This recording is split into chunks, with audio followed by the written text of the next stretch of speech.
I'd like extraordinary quiet to begin this thing because we need to hear from someone very, very important. I like what I do. I like my work, and I enjoy my work.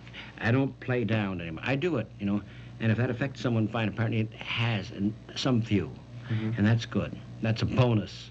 But I do it because I enjoy doing it, you know. I think everybody would like to be remembered, you know, in one way or another, you know, leaving a mark, whatever that is, for better or for worse, you know. I suppose,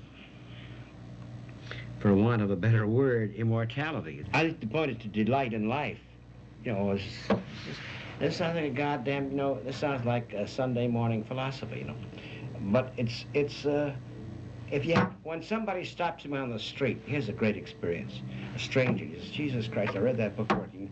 I'll never again talk to a telephone operator that same way I did before. I'll never treat a waitress the same way, look at a truck driver the same way. He says, you changed the way I think about these people. But that's pretty good. I like that. These really are the chosen few, because Studs, being Studs, has been planning this very event for at least 10 years. He would tell me every time we'd have a drink, Rick, you're gonna MC it, MC the thing, quit. And I go, I don't want to talk about this, Studs, I don't want to talk about this. You'll do it, no, it'll be great with the music and Jamie O'Reilly. And God love Tony Judge for listening to this and somehow maybe writing it down and being able to put together not just a Tony Judge production, this is a Studs Terkel production tonight. I hear politicians talking about serving two streets, Wall Street and Main Street. I don't know what the hell they're talking about, because there's only one street, which is our street, which is Studs' street, which is our street. I think that's one of the messages that prevails in all Studs' work and in his life as well, understanding who we are and looking into us. You celebrated people. You had a way of making them seem better in their own eyes. There are countless stories about your faith in your fellow man, but one we love is about that time a burglar stuck you up in your own home. He cleaned out your wallet. Were you crushed, and did you despair?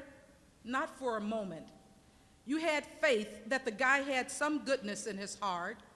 You told him, hey man, you've left me without bus fare.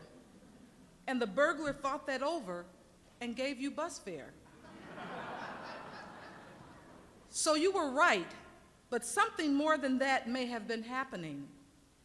By treating him as a human being, you may have had an effect on the way he thought about himself.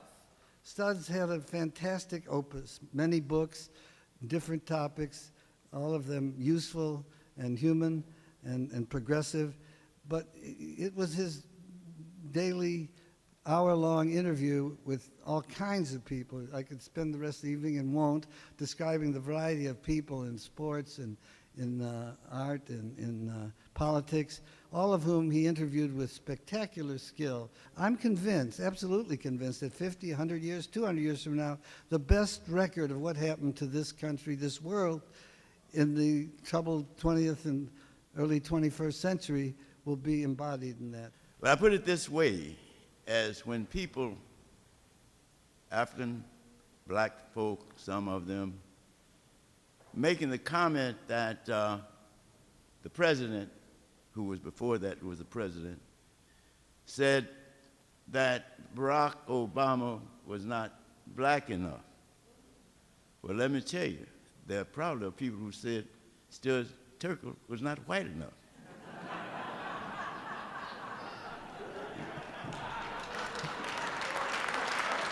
He was a hero because he was not necessarily black or white in his behavior or brown or any. He was human in that behavior. And until we have the Studs Terkel's examples all over this world, we're going to continue to have definitions, black, white, brown, male, female, and all that crap, because we do not embrace the humanitarian conditions and the humanitarian images of the Studs Terkels. Very often, young historians, young oral historians will come to me and say, what was Studs' secret? In a way, you can find the secret in reading the text, of course, because there are so many people who begin very reticent, very defensively, and end up pouring their hearts out. Even the pilot who dropped the bomb over Hiroshima. He was able to get, from an ex-KKK member or from this guy, he was able to get the truth even when they had been lying to themselves. Studs had profound respect for the people to whom he spoke. They weren't just objects. They were not just samples. They were not just people he could use to his advantage. They were people who he really wanted to know and who felt the respect that he had for them. And this is something, alas, that very, very few people who do interviews or write about folks are able to master. Another favorite image of mine took place at Northwestern University. He was getting an honorary degree, and I was his faculty presenter, so we put on our robes together and looked across the room where another honoree, Judge Richard Posner, was putting on his robes. We went over to say hello to him. Posner is the judge who thinks that the marketplace rules should determine what the law is.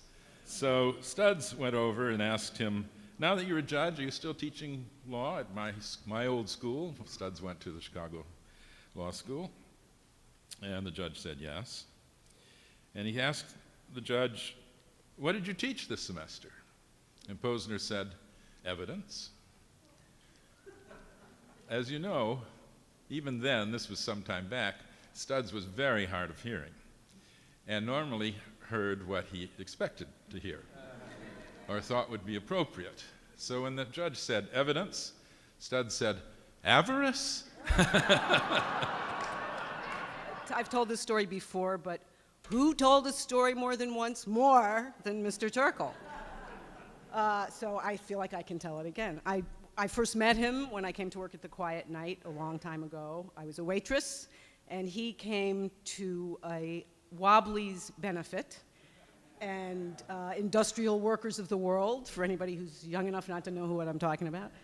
And he was in my section, he and Ida and a couple other people, I don't remember. So I came around to get the drink order, and he started interviewing me. How long had I been in Chicago? Where was I from? Did I know what the Wobblies was about? How did I like Chicago? And finally I said to him, Mr. Terkel, I read Working.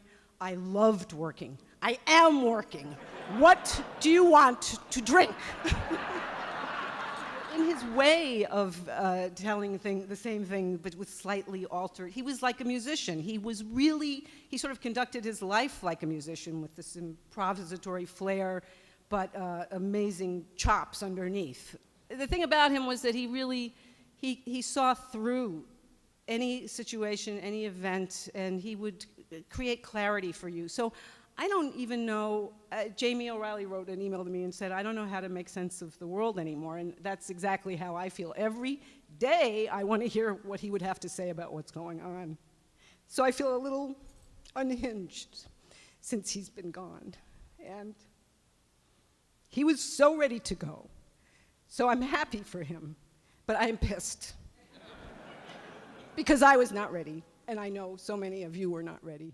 If indeed my dad's spirit is present in this hall, as I'm sure it is, he's no doubt lifting a glass in honor of everyone here. I honestly don't know whether there's a heaven or a hell. But just in case, I would bet that Tail Gunner Joe and my father are not in the same place.